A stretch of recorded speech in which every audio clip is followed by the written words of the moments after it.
नेपाल सहित भारतर संपर्क अत्यंत गभीर एवं नेपाल सहित ओडिशार संपर्क भी प्रभु जगन्नाथ को आधार करिकी दीर्घ वर्षर रही आसी।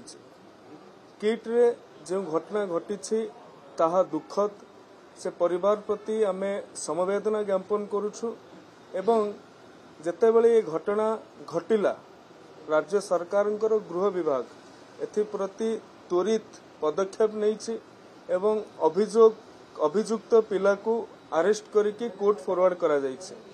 ता सहित जी मृतक अछंती तांकर जो लैपटॉप ठारू आरंभ करके नोट पर्यंत मोबाइल पर्यंत ताहाकु सीज करा जाइछे।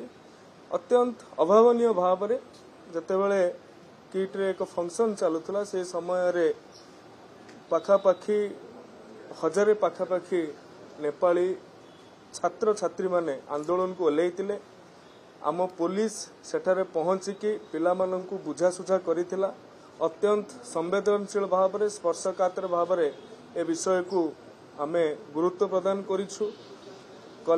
विश्वविद्यालय कर्तृपक्ष ठारू आरंभ करिकी समस्त सहित भारतीय वैदेशिक व्यापार विभाग सहित मध्य आमे जोगाजोग रे अछु। निरपेक्ष तदंत हेउछि।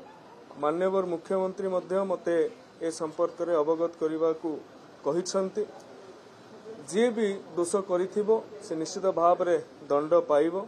जनकु तो अरेस्ट करके कोर्ट फॉरवर्ड करा जाइछि। आउ जदि जो माने भी शामिल थिबे से कथा को मध्य गुरुत्व दिया जिवो।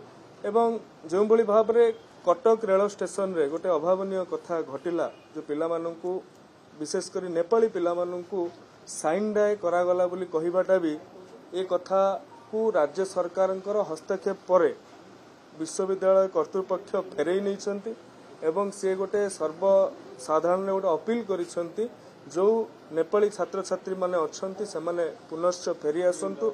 राज्य सरकार तरफ ओएसआरटीसी रो बस मध्य व्यवस्था करा जाइछि कटक पर्यंत कि जो पाखापाखी 300-400 नेपाली छात्र छात्री बाहर अछंती सेमानकु पुनश्च कॉलेज को फेरई आनिबा पई सेमानक सहित काउंसलिंग आधार रे जहाँ घटी सहित जमिति आउ आगु कॉलेज कर्तृपक्ष तरफ कौनसी मानसिक निर्यातना बा कौनसी धमक चमक जो भाव में न मिलिबो सेथिपाई मध्य सरकार निरंतर भाव में आलोचना करुछंती एवं निर्देश मध्य देइछंती।